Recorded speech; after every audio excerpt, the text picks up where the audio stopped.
Bueno, hermanos, en esta tarde quiero continuar con donde me quedé en Santiago. Recordaréis que hablé acerca de Santiago, el primer capítulo, donde dije que teníamos que tener por sumo gozo cuando nos encontráramos en diversas pruebas. Y esto realmente es un desafío para nuestra carne, porque sabemos que ante tanta adversidad, ante tanta noticia, ante tanta presión, esto, a menos de que Él pueda operar ese gozo en nosotros, de nosotros no va a salir, ¿no? Y bueno, y hay una mezcla, ¿no? Porque no es... yo dije, compartí esta palabra porque para ver las pruebas desde la perspectiva de Dios, ¿no? No verlas desde la perspectiva humana, porque nosotros somos hombres y mujeres de fe, que no andamos ya por vista y tenemos que ver desde la perspectiva de Dios, ¿no? Y entonces, desde la perspectiva de Dios, las pruebas, como las vio el apóstol Pablo, son beneficiosas para nuestro crecimiento espiritual. Por eso dice Pablo que se gozaba en tribulaciones, en afrentas, en persecuciones. ¿Por qué? Porque el apóstol Pablo solamente tenía una cosa en mente: querer conocer a Cristo. Querer conocer a Cristo. Y no solamente pues la bendición de Dios en esta tierra, para que podamos vivir bien, para que el Señor nos provea para todas nuestras necesidades, todas nuestras comodidades y todo aquello que, bueno, pues que necesitamos para vivir nuestra vida natural. Pero, sin embargo, el apóstol Pablo, su meta era Cristo, y tenía todas las cosas por basura, y no le importaba, y decía: todo lo puedo en Cristo que me fortalece. Sé vivir humildemente y sé tener abundancia.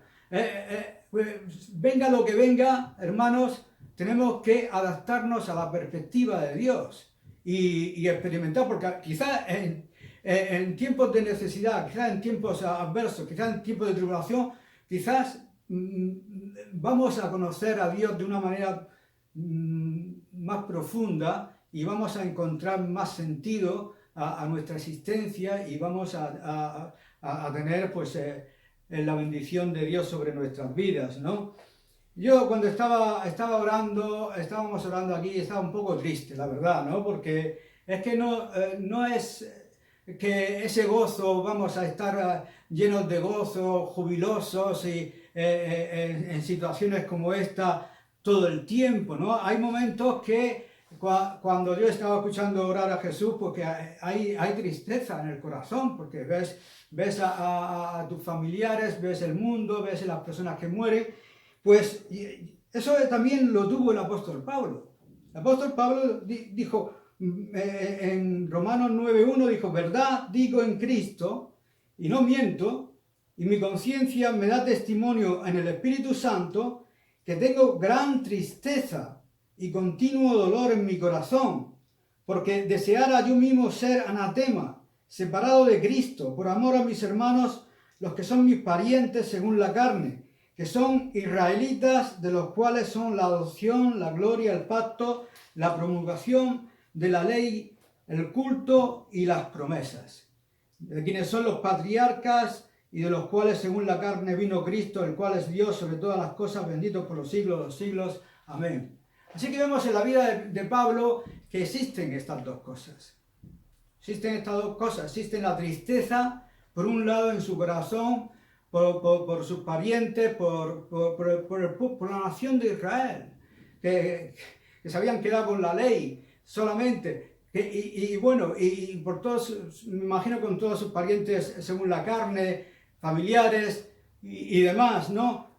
Pero es eso, ¿no? De que también vemos en él el gozo, porque es desde la cárcel que escribió a los filipenses: regocijaos. Y otra vez os digo, regocijaos, ¿no? Y él tuvo unas experiencias tremendas, ¿no? Como compartía la otra vez Dani, que en la cárcel, que estaban allí con los pies en el cepo y estaban allí y estaban cantando salmos. O sea que hay una mezcla en el corazón. Tristeza por las almas, por nuestros familiares, por el mundo, y también gozo, porque vemos que esta situación, yo no sé a ti, como dije la otra vez, pero a mí me ha hecho profundizar más en Dios, venir más a Dios, dejar cosas, entretenimientos y cosas que me estaban distrayendo, y que he encontrado ahora, pues, que Dios me está despertando. Y bueno, y aspiro a que me despierte totalmente, ¿no? Para poder, pues, serle de utilidad, ¿no? Como siervo, como creyente, ¿no?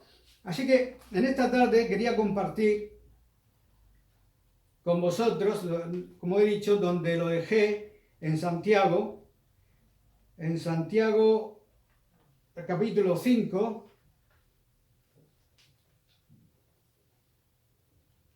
desde el versículo 13 al final. Y dice así: ¿está alguno entre vosotros afligido? Haga oración. ¿Está alguno alegre? Cante alabanzas. ¿Está alguno enfermo entre vosotros? Llame a los ancianos de la iglesia y oren por él, ungiéndole con aceite en el nombre del Señor. Y la oración de fe salvará al enfermo, y el Señor lo levantará, y si hubiere cometido pecados, le serán perdonados. Confesaos vuestras ofensas unos a otros, y orad unos por otros, para que seáis sanados. La oración eficaz del justo puede mucho. Elías era un hombre sujeto a pasiones semejantes a las nuestras, y oró fervientemente para que no lloviese. Y no llovió sobre la tierra por 3 años y 6 meses. Y otra vez oró, y el cielo dio lluvia, y la tierra produjo su fruto. Así que, hermanos, si alguno de entre vosotros se ha extraviado de la verdad, y alguno le hace volver, sepa que el que haga volver al pecador del error de su camino, salvará de muerte un alma y cubrirá multitud de pecados. Y en esta tarde, pues donde me quería centrar era en la oración eficaz del justo, que puede mucho, ¿no? Y yo pienso, pues, que es un tiempo de orar, es un tiempo de venir ante Dios y humillarnos ante Él, y poder entrar en el lugar santísimo, poder realmente interceder por el mundo, interceder por la iglesia, interceder a Dios, y también, pues, rogarle que frene y que restrinja el mal para que todo esto pueda terminar, ¿no? Y es importante orar, ¿no? Y aquí dice la oración eficaz del justo, ¿no? Y esto me ha llamado siempre la atención, ¿no? Que, bueno, pues que podemos orar, pero si lo hacemos de una manera eficaz, mucho mejor, ¿no? Porque aquí vemos como grandes hombres de Dios han orado y han hecho cosas que la mente humana no puede alcanzar, ¿no? Entonces tenemos que orar de una manera eficaz. Y bueno, y hay 2 razones principales, porque a veces porque nuestras oraciones no sean contestadas, y tenemos que, por esa razón, ponernos delante de Dios para poder ser eficaz y que Dios conteste nuestras oraciones. Una es porque no reúnen los requisitos de la oración aceptable por nuestra condición espiritual. Y la otra es porque son oraciones que hacemos que no es según el patrón de las oraciones que vemos registradas en las Sagradas Escrituras, como por ejemplo el Padre Nuestro, ¿no? Y bueno, pues el Padre Nuestro comienza, Padre Nuestro que estás en los cielos, santificado sea tu nombre.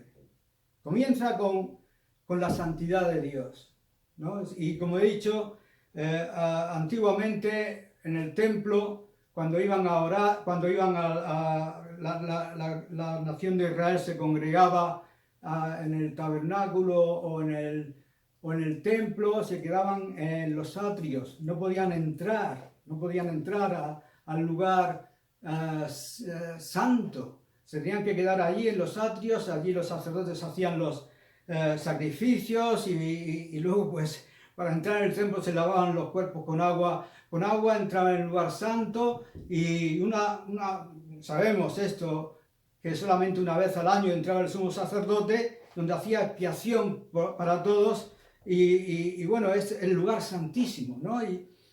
Y ahora pues bueno, en este tiempo, cuando Cristo realmente hizo el sacrificio de los sacrificios, el sacrificio que fue ofrecido una vez y para siempre, ya el velo se rasgó y ahora tenemos acceso a Dios. Sabemos que justo no hay ninguno y que nadie puede entrar en la presencia de Dios y ser consciente de la presencia de Dios a menos que haya sido justificado por la fe y tenga esa persona paz para con Dios y se puede acercar a Dios. Y ya donde la justicia de Cristo ha sido imputada a esa persona puede entrar a orar a Dios, ¿no? Pero lo que tenemos que ver en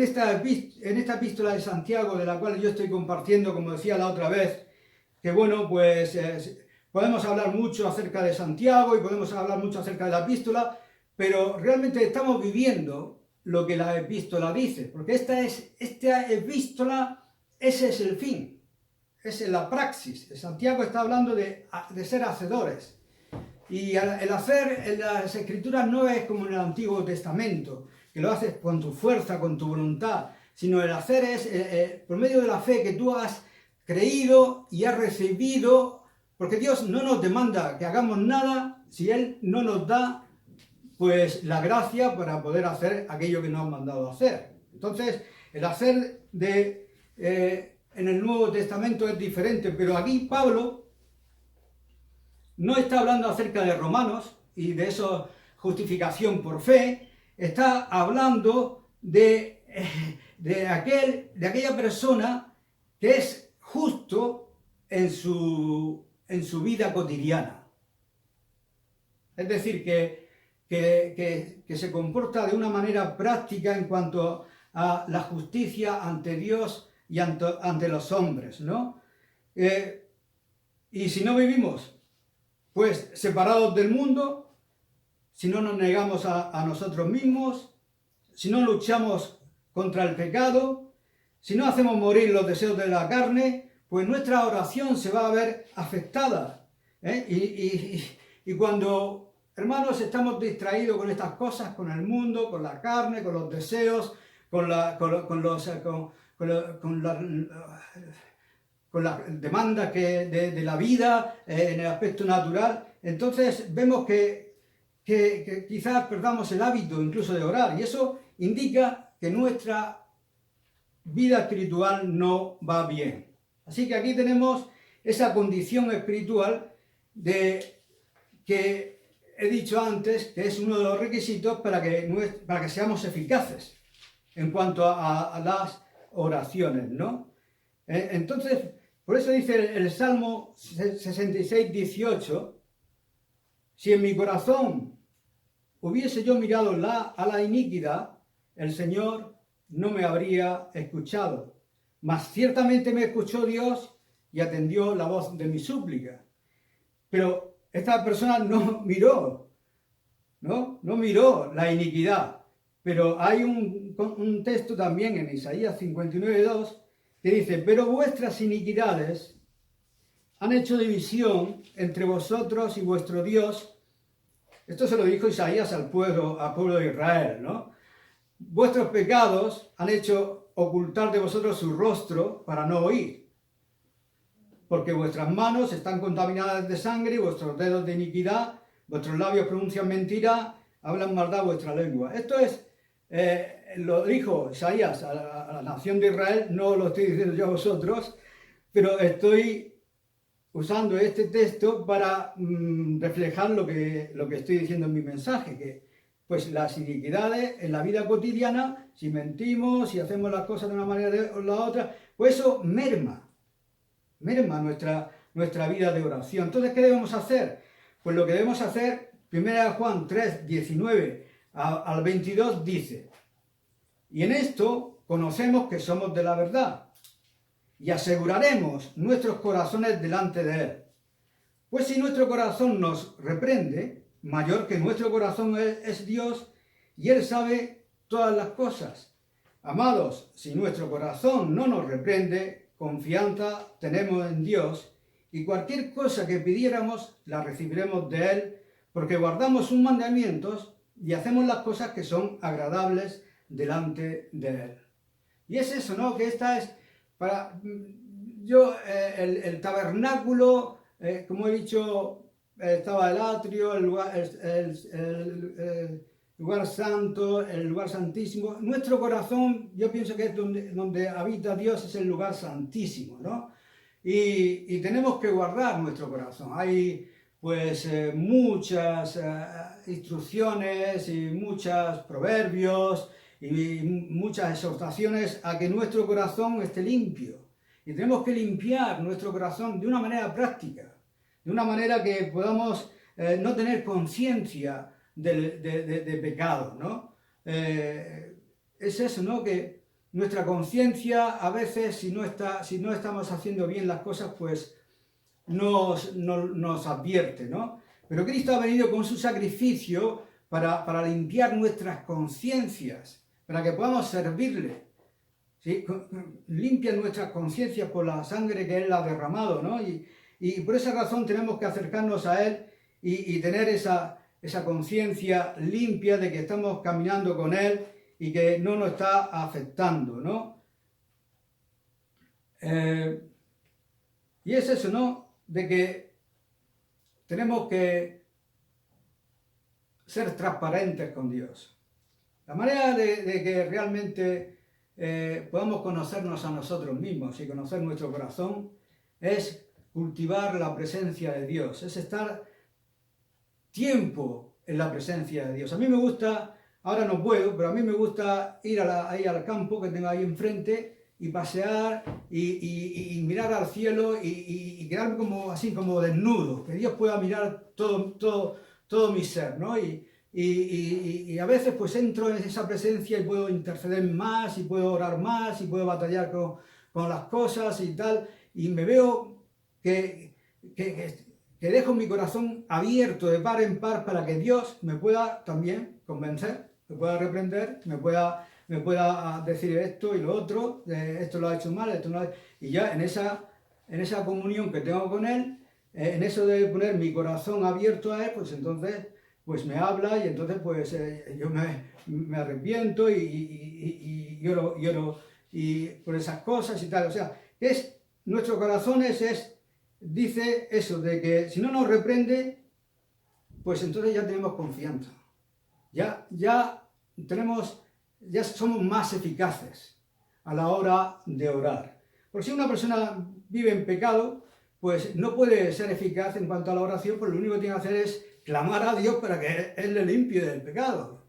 Pero ya no puede interceder por otros, ya no puede pedir cosas, tiene que primeramente solucionar su problema del pecado, ¿no? Esto para la gente que no conoce a Dios, que se está acercando a Dios, pero en fin, nosotros ya esto lo hemos pasado, ¿no? Pero es eso, ¿no? Que el justo que aquí habla Santiago tampoco es como por ejemplo esta parábola que habló acerca del fariseo y el publicano, ¿no? Que se considera, sabemos que los fariseos se consideraban justos y hay en el mundo tantas personas que se consideran justos y bueno, y que sus oraciones tampoco son eficaces, no son contestadas por Dios.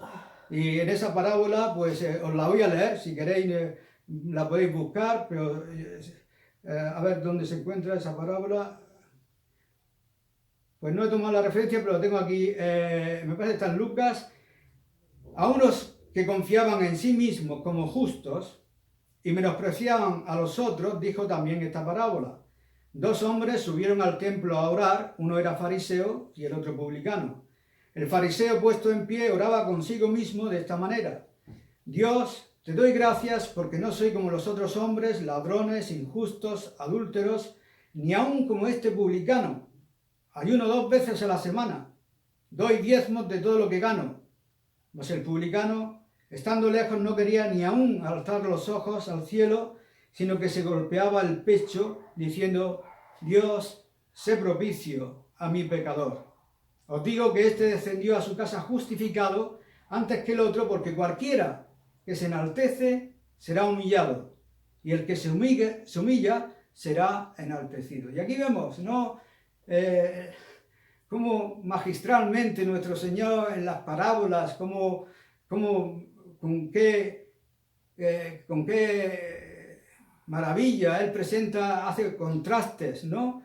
Aquí tenemos a este fariseo que era la élite, lo mejor de lo mejor en el judaísmo, a quienes se le habían confiado las escrituras. Y tenemos lo más bajo, al publicano, que se codeaba con los romanos, con los impuestos, con los pecadores. Y bueno, los dos oraron a Dios, pero vemos que la oración del fariseo dice que oraba consigo mismo. Este fariseo no estaba realmente, como he dicho antes, poniendo su corazón delante de Dios. Este estaba orando consigo mismo, ¿no? Y yo me he dado cuenta, ¿no, hermanos, que hay tantas personas que oran y no oran desde la profundidad de su corazón. No son sinceros delante de Dios y muchas veces oran y no ponen su corazón y quizás oran consigo mismo o oran para que les oigan, pues, no sé, en el sitio donde se encuentren, ¿no? Quizás se dirigen en sus oraciones a las personas y no a Dios. Yo he visto a personas que casi han dado un mensaje a la iglesia orando, pero dirigiéndose a la iglesia. Pero cuando vamos a Dios a orar, en este caso era el templo, era para poner nuestros corazones delante de Dios y orarle.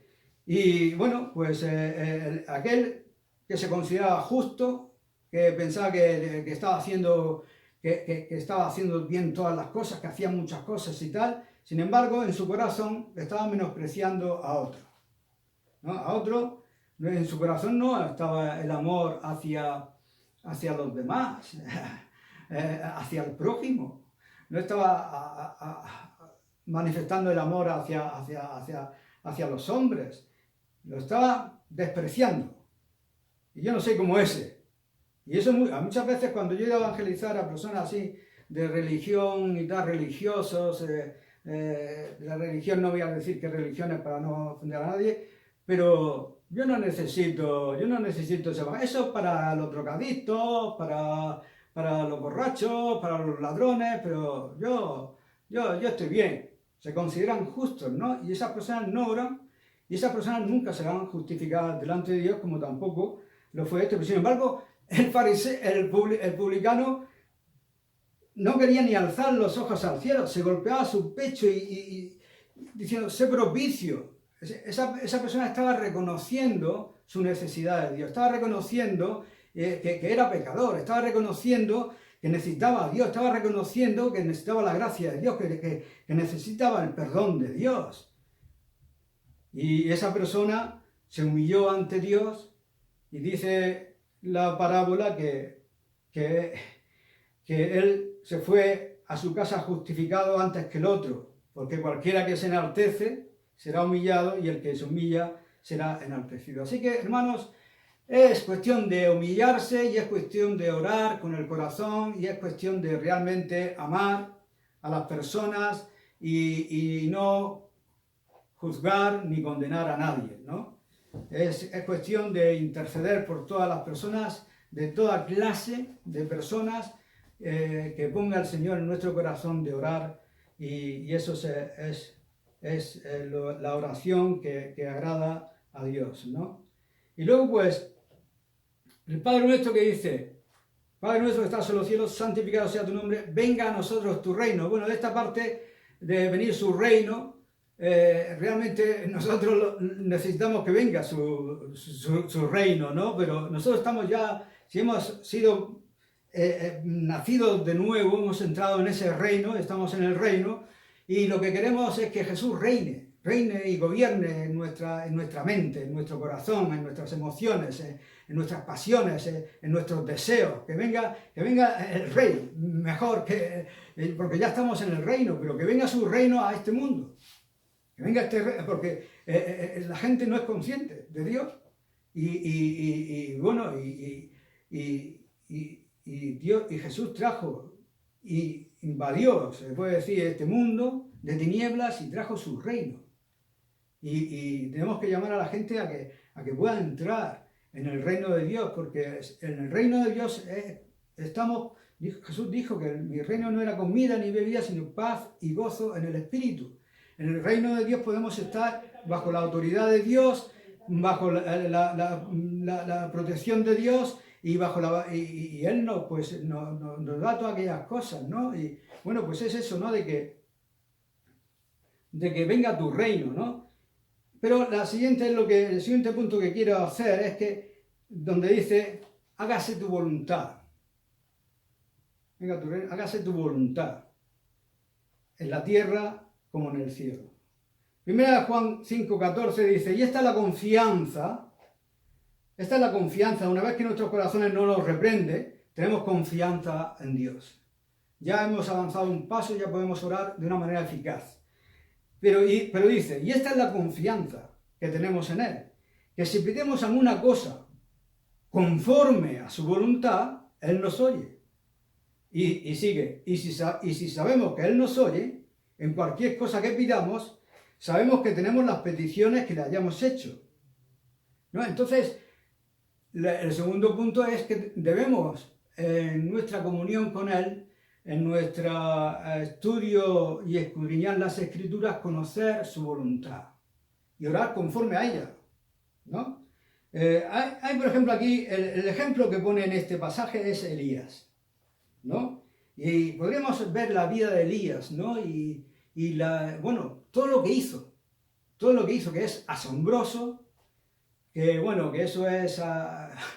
eso va más allá de lo que nosotros podemos entender, de cómo realmente por medio de la oración de Elías, el cielo se cerró, la lluvia dejó de caer, y luego ya al cabo de los 3 años y medio, convocó a todos los profetas, falsos profetas, que por esa razón Dios estaba haciendo ese embargo de agua a Israel, y allí en el monte Carmelo otra vez oró, y Dios descendió fuego sobre el sacrificio que él preparó, para confirmar que realmente Dios era Dios y no Baal.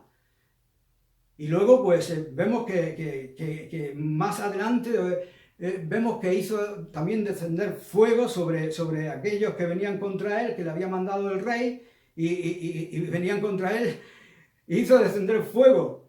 Si yo soy profeta, dice que mueras tú y tus 50, y envió fuego sobre una patrulla de 50 soldados que el rey le exigía que viniera. Un rey que realmente estaba enfermo y iba a morir. Y Elías le había dicho que, de que le dijo que no se iba a recuperar, ¿no? Porque había hecho lo malo. Y vemos estas oraciones, pero sin embargo, en Primera de Reyes 18, 36 y 37, dice por qué lo hizo. Y dice, por mandato tuyo he hecho estas cosas. Así que fue Dios quien realmente guió a Elías, y Dios le dijo, no va a llover, ve y dile esto al rey, que no va a llover, y él se puso a orar, ¿no? Y luego más tarde, cuando le dijo que iba a llover, también él se puso a orar, ¿no? Y cuando cuando hizo descender fuego sobre el sacrificio, fue cuando dijo esto, que se pueda ver Dios que por mandato tuyo, esto no es algo que yo estoy haciendo, sino que por mandato tuyo he hecho estas cosas. Así que Elías, su oración fue hecha en la voluntad de Dios y fue guiado por Dios para hacer todo lo que hizo, ¿no? Y esa es el segundo punto, ¿no? Y el ejemplo máximo lo tenemos en el mismo Señor Jesucristo, ¿no? Cuando estuvo en Getsemaní, cuando pues tuvo que considerar su muerte y lo que iba a llevar eso, ¿no? Más que nada que el sufrimiento físico era la separación con el Padre y gustar toda la maldad, iniquidad, todas las enfermedades, todo el mal de este mundo que lo iba a llevar en esa cruz. Eso era lo que realmente Cristo estaba diciendo: si es posible, que no yo que pase esta copa, que no experimente yo el pecado en mi vida, que no conocía pecado. Cristo no conocía pecado. Y bueno, tuvo que pasar por ahí. Sin embargo, Él dijo: hágase tu voluntad. No mi voluntad, sino la tuya, sea hecha. Eso es lo que le dijo a Dios. Eso fue Cristo, ¿no? Y eso qué importante es, ¿no? De orar en la voluntad de Dios. Orar en la voluntad de Dios. Conocer la voluntad de Dios. Muchas veces algunas veces no podemos orar por situaciones, por lo que pasa en el mundo, por esto y por lo otro. Si no conocemos la voluntad de Dios, no sabemos cómo hacerlo. Y por esa razón, otro punto, que eso ya lo haré en otra ocasión, es orar en el Espíritu. El Espíritu nos ayuda en nuestra debilidad. ¿Por qué? ¿Cómo hemos de orar como conviene? Pues no lo sabemos, pero el Espíritu mismo en nosotros intercede con gemidos indecibles, porque de acuerdo a la voluntad de Dios, Él intercede por los santos. Así que otro punto sería orar en el Espíritu cuando realmente no conocemos por medio de la voluntad de Dios expresa en su palabra, pues entrar en ese lugar santísimo y poder permitir que Dios nos aferre y nos mueva a orar, ¿no? Muchas veces cuando estamos orando, que quizás vamos a pedirle por ciertas cosas que tenemos en mente, en nuestro corazón, pues Dios nos pone otras, ¿no? Y eso es también, ya ahí entra ya el Espíritu trayendo a nuestra memoria, a nuestro recuerdo, a nuestro corazón, cosas por las que debemos orar, ¿no? Pero eso, hermanos, no es como, por ejemplo, como dice el Padre Nuestro, ¿no? No hacer vanas repeticiones. Eso ya es entrar en profundidad en la presencia de Dios. Elías era un hombre que decía que vivía en la presencia de Dios. Esa era lo que él decía: en cuya presencia estoy. Vivía en la presencia misma de Dios. Y entonces él podía ser movido por Dios para orar conforme a su voluntad, ¿no? Y otra cosa que puede estorbar nuestra oración y impedir que nuestra oración sea eficaz, pues es, como dice también el Padre Nuestro: perdona nuestras deudas, así como nosotros perdonamos a nuestros deudores, ¿no? Y es la falta de perdón. Aquí en este pasaje se habla acerca de confesar nuestras ofensas unos a otros, ¿no? Y esto es a veces para que seáis sanados, dice, ¿no? Y orad unos por otros para que seáis sanados. Y entonces esto es una cosa que puede ser un estorbo, es la falta de perdón. Personas que nos ofenden y que no perdonamos. Y que eso es un estorbo y debemos realmente pues confesar a Dios y en la medida de lo posible pues estar en paz con todos los hombres, ¿no? Es curioso, a mí me llamó la atención porque en Job todo lo que él padeció y todo lo que él sufrió, todo lo que le pudieron ofender sus amigos que vinieron a consolarlo y en vez de consolarlo trajeron condenación a su vida, agravaron más su dolor y Dios se enojó con estas tres personas. Y dice la Escritura en Job 42:10, y quitó Jehová la aflicción de Job cuando él hubo orado por sus amigos. Fíjate cuándo quitó Dios la aflicción de Job. Cuando, a pesar de que sus amigos no le entendieron, a pesar de que empezaron a hablar acerca de Dios de una manera que no les representaron bien a Dios, que Dios se enojó con ellos, a pesar de que lo agravaron, pues eso, Job oró por ellos, ¿no? Y eso es lo que debemos hacer nosotros. Jesús dijo que orad por vuestros enemigos. Y a veces, en el cristianismo, por decir la verdad, Pablo se encontró con muchos enemigos. Y si tú lees segunda de Timoteo, dijo que en su segunda defensa o tercera, no me acuerdo si la primera defensa o la segunda, que todos le abandonaron. Y ahí habló de personas que le hacían males. Y tuvo que entregar a uno y a otro a Satanás. Y realmente, hermanos, en Santiago 3, esta es otra predicación, Santiago 3 dice que todos ofendemos. Y muchas veces.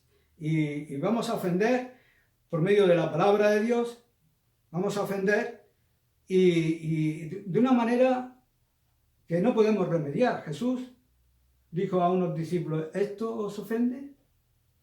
Porque había dicho, si no coméis la carne y bebéis la sangre, no tenéis vida en vosotros.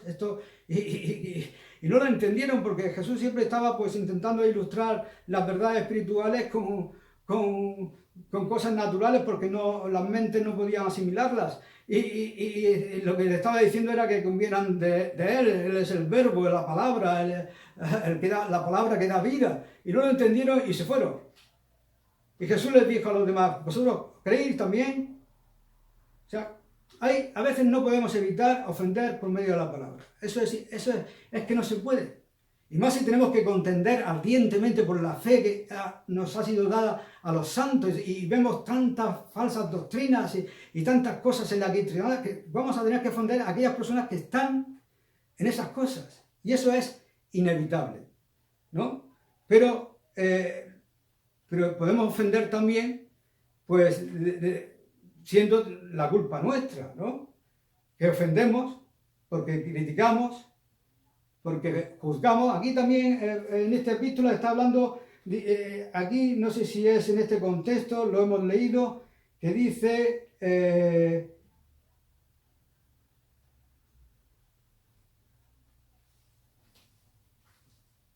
lo estoy buscando, pero no lo veo.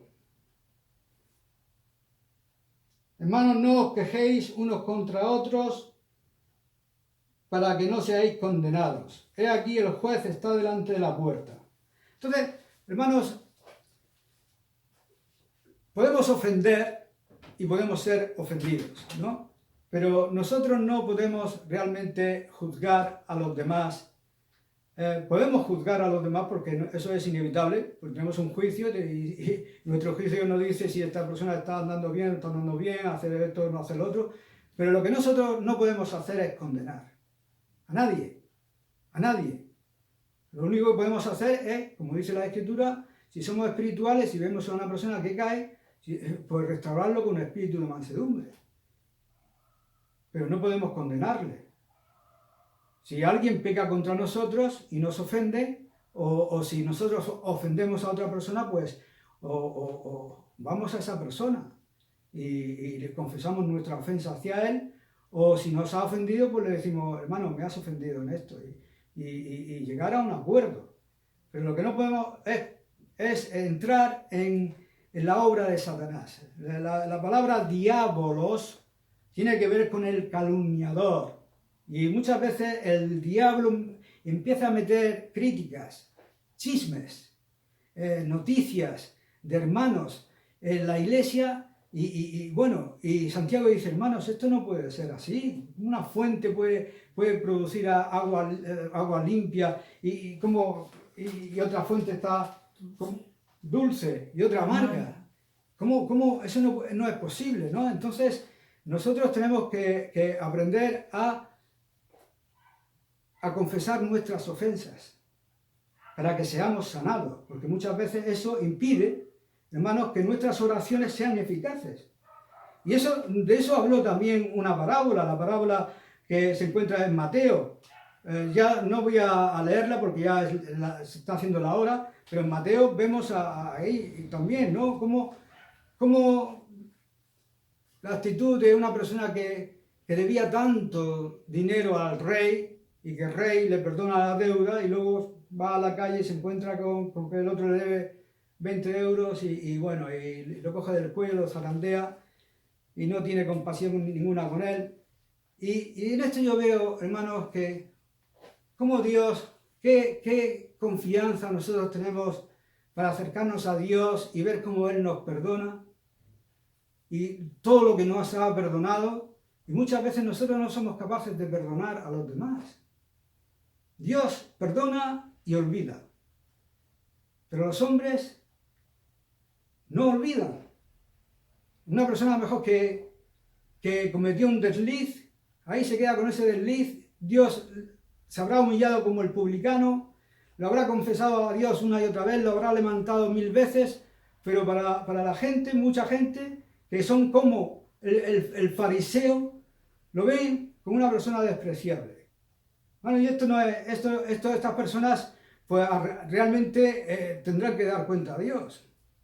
Yo a veces lo pienso, digo, a mí no me gustaría estar en la posición de ciertas personas, de ciertos ministerios, que realmente no han sabido cómo restaurar a las personas y sin embargo han sido personas que han criticado y han juzgado y han condenado sus comportamientos.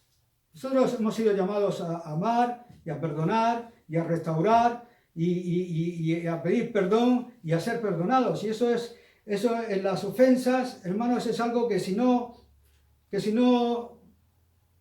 realmente consideramos esto, porque así es como termina el Padre Nuestro.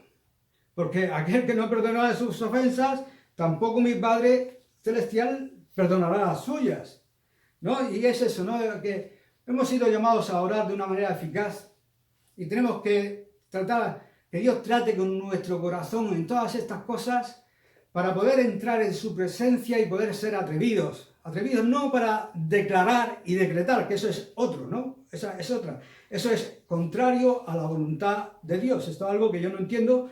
Como he dicho, hay oraciones que no son según el patrón de las Escrituras y eso es que no se ve en las Escrituras por ningún sitio.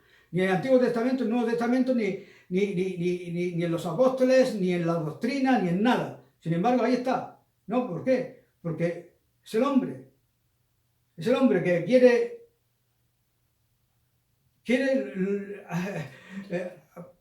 las cosas conforme a su voluntad, que mi voluntad sea hecha. Eso es lo que está diciendo el hombre.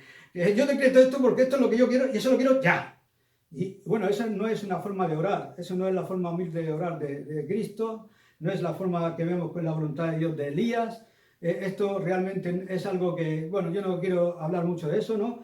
Pero tenemos que entrar en la presencia de Dios y que Dios nos cele, porque el Espíritu dice aquí también Santiago que nos anhela celosamente, ¿no? Y nosotros a veces jugueteamos y perdemos nuestro tiempo y estamos distraídos y Dios está deseando de aferrarnos y tiene celos por nosotros, nos ama y cuando una persona ama a alguien y ve que esa persona no está interesada en él y se interesa por otras cosas, pues tiene celos y Dios tiene celos por nosotros y aquí vemos en este ejemplo que da esta porción de Elías, ¿no? De que él dice que oró fervientemente, él tenía un celo, he sentido un vivo celo, le dijo a Dios cuando realmente huyó de, esta es otra que tampoco lo he dicho, pero en fin, que huyó de Jezabel, que es otro punto que tú fíjate, que él se enfrentó al rey, se enfrentó a batallones, se enfrentó a los profetas, se enfrentó a todo el mundo y sin embargo, cuando le mandó el mensaje Jezabel, Y esto me habla de que esa mujer era una bruja, esa mujer estaría poseída de demonios por todas partes y haría como un conjuro, que esto fue como un dardo de fuego del maligno, porque eso no tiene otra explicación que Elías, con todo el poder y la autoridad que tenía, que le tocara eso y que saliera huyendo, ¿no? Pero en fin, que tenemos que protegernos también de los dardos de fuego del maligno, porque cuando hacemos la voluntad de Dios, eso es lo que vamos a tener que enfrentarnos a todos sus ataques y tenemos que realmente, por eso dice que Elías fue un hombre semejante a nosotros, con las mismas pasiones que nosotros, pero a pasiones se debe a eso, de que está expuesto también a que el diablo le atacara y le atacó por medio de Jezabel. Sin embargo, dice que él oró fervientemente, él tenía un celo, un ardor, un entusiasmo, algo tan grande. Y eso que esa palabra viene del latín que dice que hervía, que ardía, que estaba encendido, fervoroso, apasionado, efusivo, entusiasta, fogoso, impetuoso, vehemente, ¿no? Lo vemos vehemente con los profetas, ¿eh? Eso era algo del Espíritu de Dios en su vida, ¿no? Y por esa razón nosotros tenemos que orar a Dios para que nos cele, para que nos llene de su Espíritu Santo y podamos orar eficazmente en este tiempo. Más que nada, orar fervientemente a Dios para ver si paramos esta pandemia, para ver si hacemos que las personas se puedan convertir a Él, como hizo Elías con los profetas de Baal, que el pueblo pudiera regresar a Dios y se pudiera convertir a Él, orar por la iglesia para que Dios santifique, purifique y derrame en abundancia. Ojalá haya un gran despertar como los avivamientos que hemos visto en el pasado. Hubo un hombre que me llama siempre la atención en el avivamiento de Gales, un tal no me acuerdo cómo era, Oral Roberts me parece que era. Este hombre lo cogió el Espíritu de Dios y bueno, lloraba y gemía en su habitación. El casero que estaba viviendo en una casa de alquiler lo echó de allí porque es que no podía soportar más los gemidos, los lloros de esta persona. Y esta persona se le atribuye que en Gales hubiera un avivamiento. Y realmente nosotros tenemos que orar con esa pasión, con ese fuego, con la ayuda del Espíritu de Dios, porque eso no lo podemos hacer por nosotros mismos. Y que Dios pueda pues hacer su voluntad en este mundo, con la iglesia, con nuestros familiares, con la enfermedad, con todas las cosas, porque en definitiva Él está sentado en el trono, nosotros somos siervos, suya es la obra, nosotros no podemos hacer nada a menos de que Él nos lo muestre y nos dé la fuerza y la gracia para poder hacerlo, y por eso tenemos que orar, hermanos. Que el Señor os bendiga. Amén.